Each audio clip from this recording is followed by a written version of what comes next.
Buenos días, buenas tardes y buenas noches a todas esas personas que estén viendo este video. Hoy hablaremos sobre década infame, la disputa política de un golpe a otro. En 1930 ocurrieron los golpes de Estado donde existieron múltiples enfrentamientos por el poder. Por ejemplo, el plano político, la cuestión electoral fue una de las más importantes.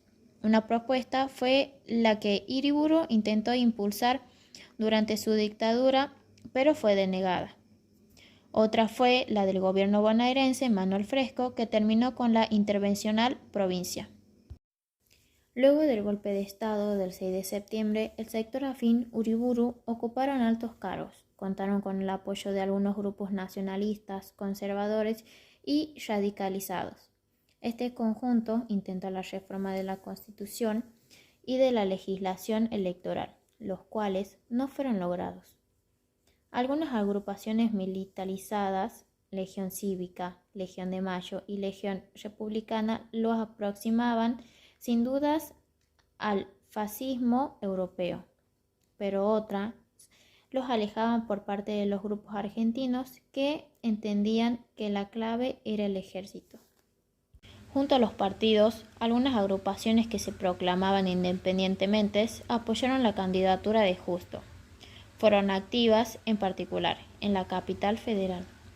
El general Agustín Justo contaba con la mayoría de las simpatías ideológicas y leales de los cuadros militares. También disponían de un amplio sistema de relaciones con dirigentes políticos, en particular con sectores del radicalismo. Eso fue lo que lo motivó que, a escasos días del golpe, el 27 de septiembre, se creara la Federación Nacional Democrática. Las elecciones luego del golpe, donde formaron el Partido Socialista Independiente, los conservadores antiperonistas, todos ellos favorables al golpe. El uburismo imaginó una nueva alternativa que consistía en llevar adelante a las elecciones provincias para así demostrar el apoyo popular al proyecto presidencial. En la provincia de Buenos Aires se votó el 5 de abril de 1931. Estaba en juego la composición del colegio electoral que elegiría el gobernador y vicegobernador. Otra variable continúa siendo el radicalismo, que se centra en un factor que debía ser tenido en cuenta, ya que quedaba demostrado que contaba con un apoyo popular nada despreciable. La versión uriburista del golpe de Estado, con el quiebre del uriburismo, los grupos cercanos que justo lograron afianzar sus posiciones en la administración, Justo se esforzaba en la construcción de su propia candidatura a presidente y no dejó de intentar convertirse en candidato del radicalismo.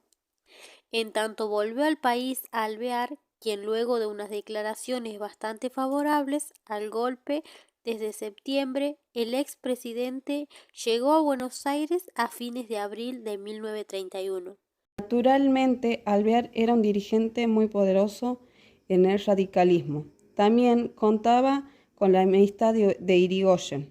En julio de 1931, algunos militares irigoyenistas intentaron un movimiento en contra del teniente coronel Gregorio Pomar en Corrientes, pero la tentativa fracasó.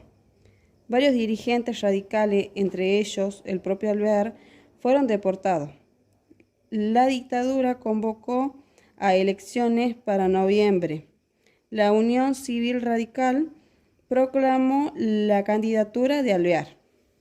El general Justo se dedicó a construir otra base de apoyo y simultáneamente presionó para detener del gobierno el veto de la candidatura de Alvear.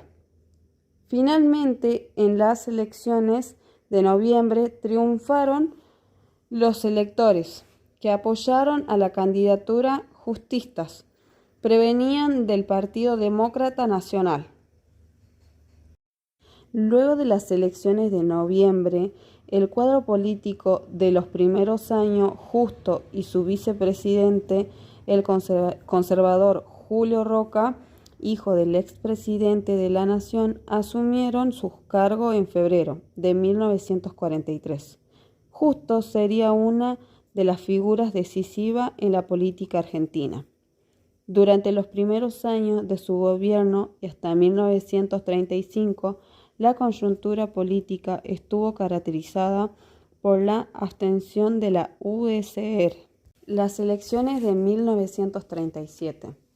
En noviembre de 1837, varios procedimientos, fraude encubierto, fraude abierto, voto cantado, intervención policial, dieron el triunfo a la fórmula oficialista, integrada por Ricardo Ortiz, radical antipersonalista, y Ramón Castillo, conservador de Catamarca, frente a la fórmula radical, encabezado por Alvear.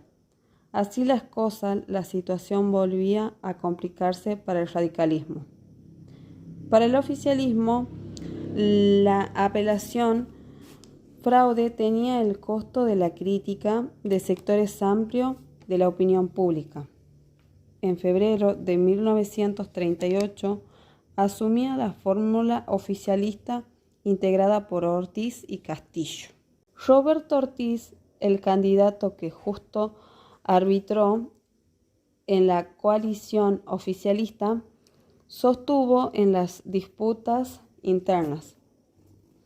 En cambio, el vicepresidente Ramón Castillo fue impuesto por los sectores conservadores. El nuevo presidente tampoco tenía arraigo dentro del ejército y dependía del apoyo de Justo para contar con esa institución. La política de Ortiz reveló la mayor autonomía prevista. En 1939, el presidente anuló unas épocas de elecciones de diputados. También en 1939 había comenzado en Europa la Segunda Guerra Mundial.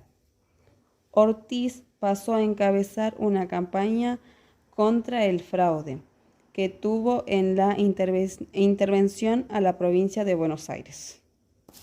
En septiembre de 1941, Castillo, que reemplazaba al presidente en una de aquellas oportunidades, logró organizar el gabinete con fuerte presencia conservadora. En estado de crisis interna, la UCR perdió varios distritos importantes. Días más tarde moría Alvear y en julio fallecía Ortiz. El general se transformaba ahora en adalid de la democracia e incondicional partidario de la causa aliada a la Segunda Guerra Mundial. Justo murió en enero de 1940.